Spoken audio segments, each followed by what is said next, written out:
வணக்கம் நண்பர்களே, நான் உங்களை ஐயனார் பேசுகிறேன். இன்றைக்கி நம்ம கூட்டுவாரிப்பட்டு பக்கத்தில் பரங்கனி என்ற இடத்துல பரங்கனிக்கு வந்திருக்கோம்.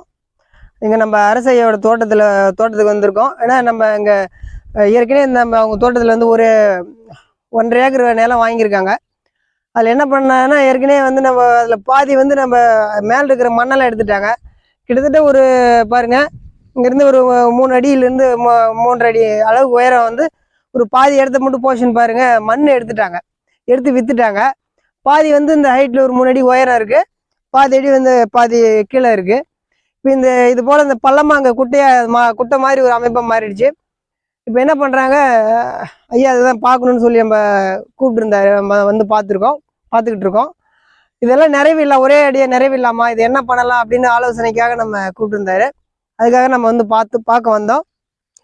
நீங்கள் இந்த போல் நம்ம நிறைய இடங்களில் பார்த்துருப்பீங்க. நிலம் கொஞ்சம் வாங்கினாங்க அப்படின்னா பள்ளம் வந்து பார்த்தீங்கன்னா நிலத்தை எடுத்துல அந்த மண்ணெல்லாம் எடுத்து விற்றுருவாங்க. அது ரொம்ப பள்ளம் ஆகிடும், ட்ரை லேண்ட் ஆகிடும். அதை நம்ம என்ன பண்ணலாம் அப்படின்னு அதில் எதுவும் பயிர் பண்ண முடியாது, அல்லது எல்லாமே கல்லாக மாறிடும். அல்லது நம்ம இதெல்லாம் நிறைய நிறவணும் அப்படின்னு சொன்னால், நீங்கள் இந்த மேல் மட்டத்துலேருந்து மண் எடுத்து நிறைவிட்டீங்க அப்படின்னா அங்கே இருக்கிற அங்கேயும் மண் வந்து பயிர் சரியாக வராது.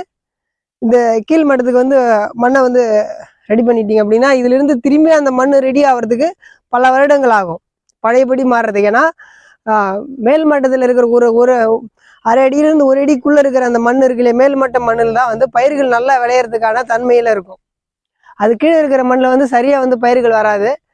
அதனால மேல்மட்டம் இருக்கிற மண்ணை எடுத்து நம்ம ஒரு இடத்துல பள்ளத்தில் போட்டுட்டோம் அப்படின்னா மேலே இருக்கிற அந்த பகுதியில் வந்து பார்த்திங்கன்னா பயிர்கள் சரியாக வராதுங்க. அது திரும்பியும் பலபடி மாறுறதுக்கு பல வருடங்கள் எடுத்துக்கும்.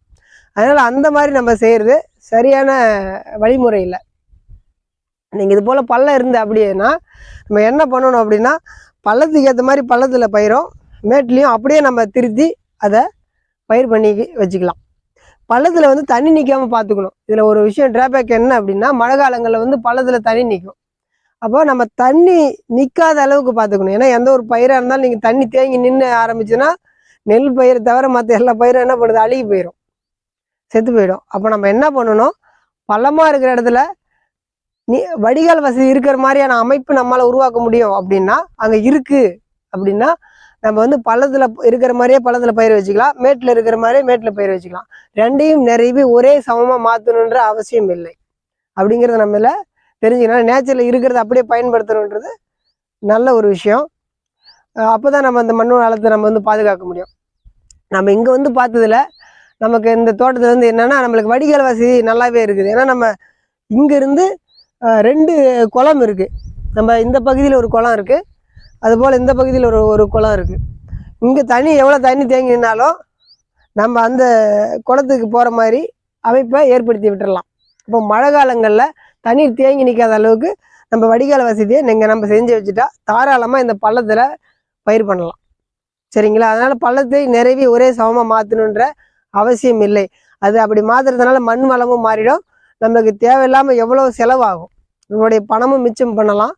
அதே மாதிரி மண் வளத்தையும் பாதுகாக்கணும் அப்படின்னா இருக்கிறத அப்படியே வச்சு பயன்படுத்துறதா சிறப்பு அப்படிங்கிறத நம்மளுடைய பதிவு. இதுபோல் நம்ம வேறு இடத்துல எங்கே இருந்தாலும், நம்ம நண்பர்கள் தோட்டத்தில் பள்ளம் எடுத்திருந்தாலும் இதுபோல் அப்படியே அதை விட்டு அங்கேயே அந்த பள்ளம் இருக்கிற அமைப்பிலே வந்து நிரவாமல் அதிலே பயிர் பண்ணலாம் அப்படிங்கிறதான் நம்ம இதில் நம்ம சொல்லியிருக்கிற தகவல். நன்றி, வணக்கம்.